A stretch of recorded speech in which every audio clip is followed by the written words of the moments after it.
চিন্ময় কৃষ্ণ দাসের আইনজীবীর সঙ্গে বৈঠক। কুণাল ঘোষের কি বলছেন কুণাল ঘোষ শুনবো সরাসরি। একটা আশঙ্কা করা হচ্ছে চিন্ময় কৃষ্ণ প্রভু তিনি অসুস্থ, তাকে আগামী 2 তারিখে আদালতে পেশ করা হবে না এবং ফের তার জামিনের বিষয়টি পিছিয়ে যাবে এবং কি বলবেন?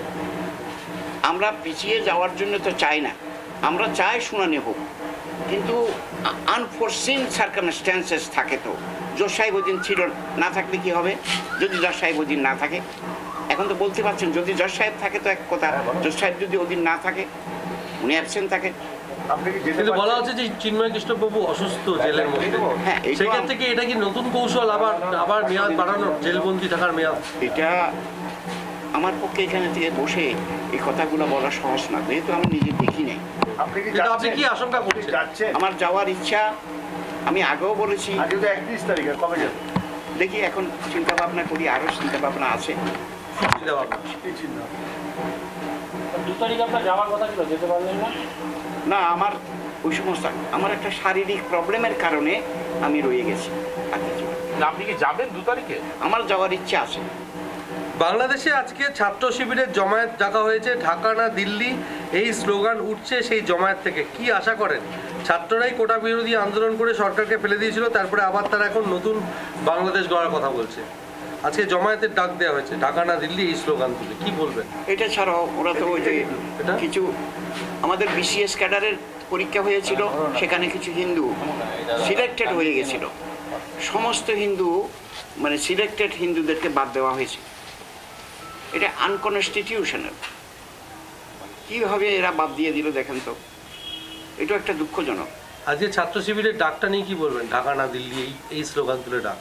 ওনারা তো সবসময় এই সমস্ত ডাকগুলো দেয়, দিল্লি দখল করবে, কলকাতা দখল করবে, ওইটা করবে, সেটা করবে, কত কথা বলেছে। তো কিন্তু করা এত সহজ না। জাল ছড়াতে তারা নতুন বাংলাদেশ গড়ার ডাক দিতে পারে।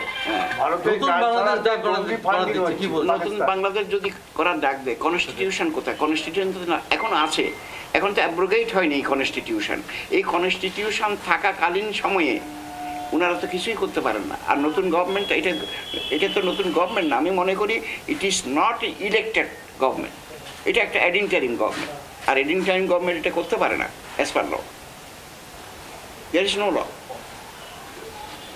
ওনারা কি বলবেন? আজকে যে সাক্ষাৎ করলেন আপনি রবীন্দ্রবাবুর সাথে, কি কথা বলবেন? রবীন্দ্র ঘোষ বর্ষিয়ান আইনজীবী, তিনি ঢাকাতে, বাংলাদেশে চট্টগ্রামে, ওখানে চিন্ময় কৃষ্ণ দাস বন্দী হয়ে আছেন। তা সেই সন্ন্যাসীর আইনজীবী, আইনের লড়াই লড়ছেন। তো তারপর আমরা দেখেছি যে তাকে কোর্টে হ্যাকেল করা হয়েছে বা ওখানে একটা কিছু ঘটনা ঘটছে, সেগুলো তো আমরা দেখছিলাম। তারপর উনি এসেছেন কলকাতায়। শুক্রবার দিন রবীন্দ্রবাবু আমায় ফোন করেছিলেন, আমাদের মধ্যে কিছু কথা হয়, তখন দেখা সাক্ষাতের বিষয় হয়েছিল।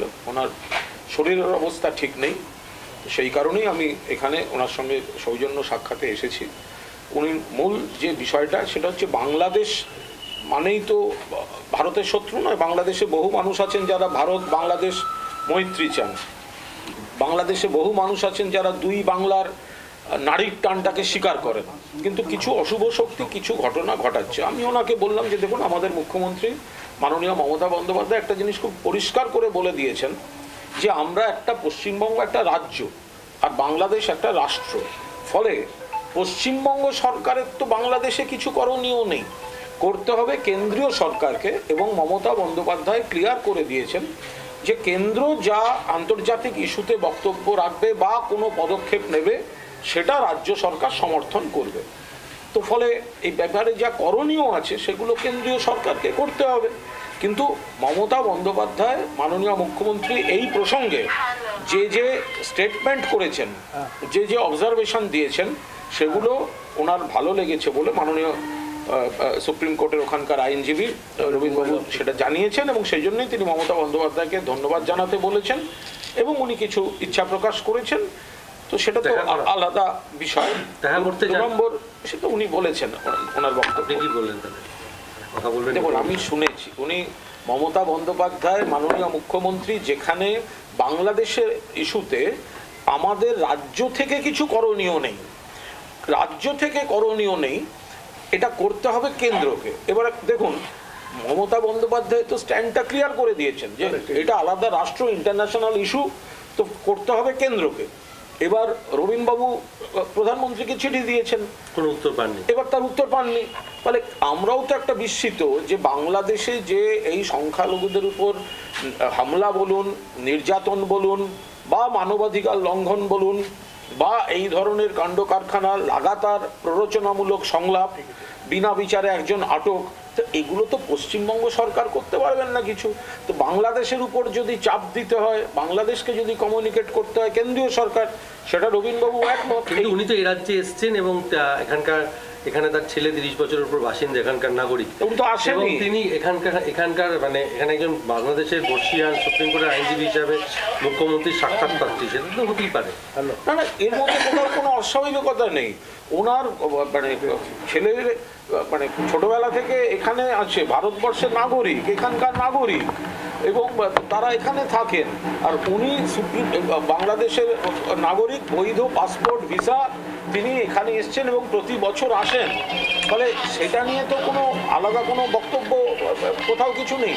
উনি নরেন্দ্র মোদী, এটাকে তুমি বন্ধ করবে, নয় তুমি বন্ধ করো, নয় তুমি, এটা হতে পারে না। বন্ধ করে দেয় না, এটা কি মানে এই কনসার্ন, মানে এটা তো বোঝা উচিত এগুলো। এই আবহে চিন্ময় প্রভুর শুনানি রয়েছে 2 তারিখে, উনি যেতে পারছেন না হয়তো, কিন্তু চিন্ময় প্রভু অসুস্থ এবং আরো 1 মাস উনি যেতে পারছেন কি পারছেন না এ নিয়ে আমার কোনো মন্তব্য নেই।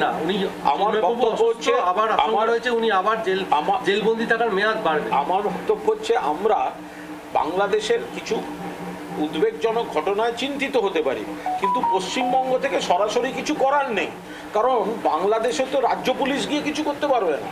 ফলে যেটা করতে হবে কেন্দ্রীয় সরকারকে করতে হবে। ফলে এবং উনি মানে আমাদের মাননীয় রবীনবাবু কিন্তু এখানে কোনো মানে দল, বিজেপি ব্যাপারটা সেরকম আদৌ নয়। উনি বাংলাদেশের মানবাধিকার এবং সংখ্যালঘু সুরক্ষা, তাতে ওনারা কাজ করেন। ফলে সেই জায়গায় ওখানে একটা প্রবলেম তৈরি হয়েছে, আর উনি চিকিৎসার কারণে কিন্তু এখানে এসছেন। উনি যে এখানে আছেন, আই রিপিট, উনি যে এখানে আছেন সেটা চিকিৎসার কারণে আছেন। চিকিৎসার একটা হচ্ছে হাঁটুতে সমস্যা আছে, ইউরোলজিক্যাল প্রবলেম আছে, হার্টে উনি কদিন ধরেই আনইজি ফিল করছেন।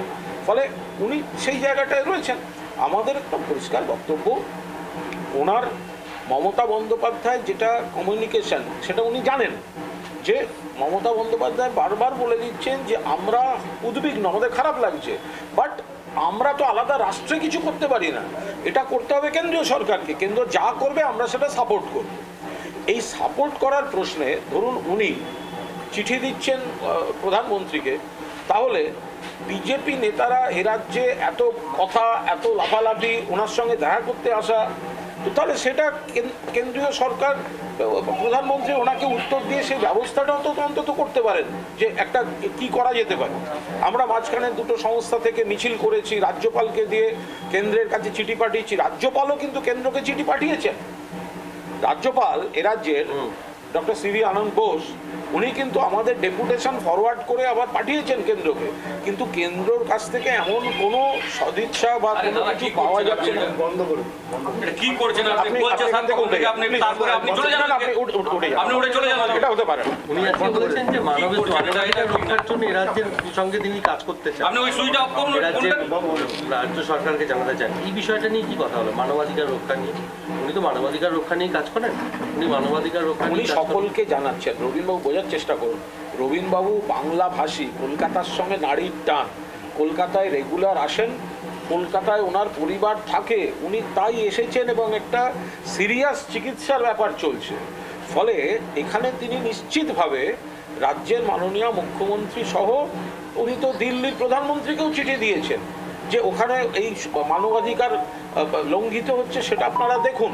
ফলে উনি নিশ্চিতভাবে ওনার যা যা ইচ্ছা সেগুলো উনি তো সকলের কাছে প্রকাশ করছেন, এ তো স্বাভাবিক। আর আমরাও সেটা ওনাকে যথেষ্ট গুরুত্ব দিয়ে, যথাযথ সম্মান দিয়েও আমরা সেটা জানাচ্ছি যে আমরা এগুলো জানি। মাননীয় মুখ্যমন্ত্রী, উনি তো মাননীয় মুখ্যমন্ত্রীর কয়েকটা স্টেটমেন্টকেও অত্যন্ত ভালোভাবে স্বাগত জানালেন এবং যা যা ব্যবস্থা মানে কেন্দ্রীয় সরকার ছাড়া রাজ্য সরকার তো বাংলাদেশ নিয়ে কিছু করতে পারবে না, রাজ্য সরকারের কোনো এখতিয়ারই নেই। মুখ্যমন্ত্রীকে পৌঁছে দিতে পারে।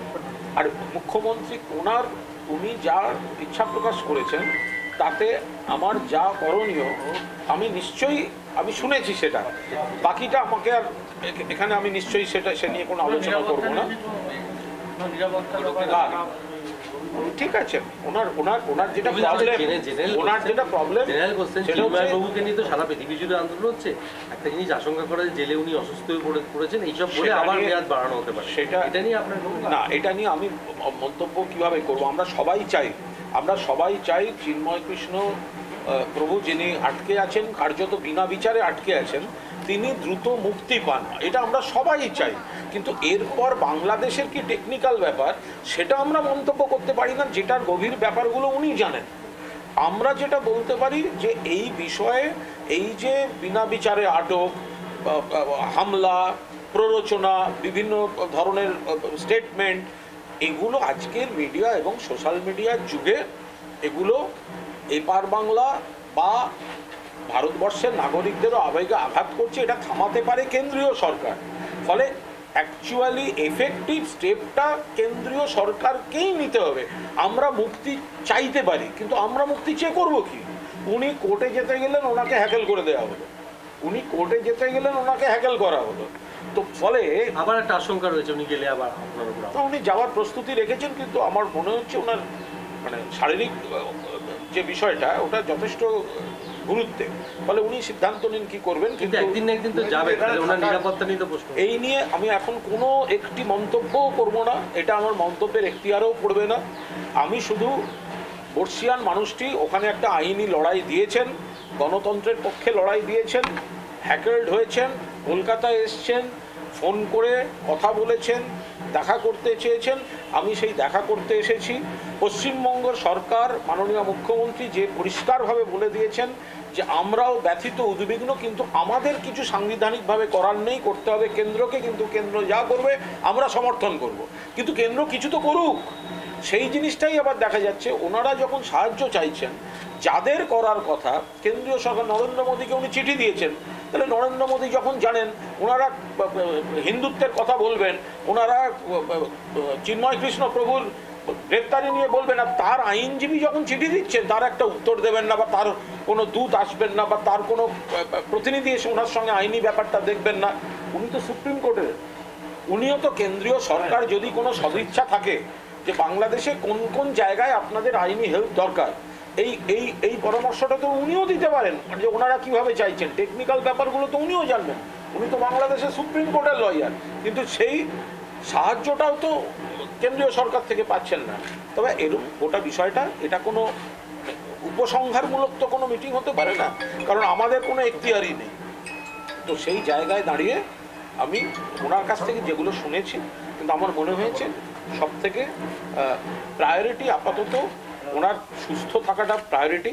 ওনার হাঁটুতে খুবই প্রবলেম, ইউরোলজিক্যাল প্রবলেম, কোমরে প্রবলেম এবং হার্টের প্রবলেম। ফলে উনি সুস্থ হয়ে বাকি যা যা করার উনি সেটা করুন, এবং পশ্চিমবঙ্গ সরকারের যা স্ট্যান্ড সেটা আমরা ওনাকে জানিয়ে দিচ্ছি। এবার উনি এখানে আসেন, ওনার পরিবার এখানে থাকেন, আমাদের এখানকার নাগরিক তো থাকবেন। আমার ওয়াইফ থাকে না, আমার ছেলে থাকে। আর পরিবার মানে ছেলের কথা বলছি, যে ছেলে থাকে, সেখান থেকে পড়াশুনো করেছেন, তো তাকে এসবের মধ্যে টানার কোনো মানেই হয় না। সন্দেশখালীতে আজকে শুভেন্দু অধিকারী গেছেন, তিনি বলেছেন যে সন্দেশখালী যে বসিরহাট, এখানে বিজেপি এখানে আগামী দিনে জিতবে। আমি এখানে বসে এই বিষয়ের বাইরে কোনো প্রশ্নের উত্তর দেবো না। দাদা, যেভাবে পাকিস্তান ফান্ডিং করছে, আমি আবার বলছি, এখানে বসে ওনার সঙ্গে দেখা হয়েছে, এই বিষয়ের বাইরের অন্য কোনো বিষয়। দাদা সুকান্ত মজুমদার বলছেন যে ভারতবর্ষ যে স্ট্যান্ড নিচ্ছে সবকিছু তো সামনে দেখিয়ে করবে না, হাতির যেমন দুরকম দাঁত হয় সেরকমভাবে ভারতবর্ষ স্ট্যান্ড নিচ্ছে, মানুষকে চিন্তা করতে বারণ করছে। কি বলবেন? এই ধরনের এগুলো সব, এর কোনো মন্তব্যের হয় না। সমস্যা হয়ে যাচ্ছে, পরের পর হামলা হচ্ছে, বিনা বিচারে আটক থাকছে। বাংলার আওয়াজ, বাঙালির আবেগ, জি 24 ঘন্টা।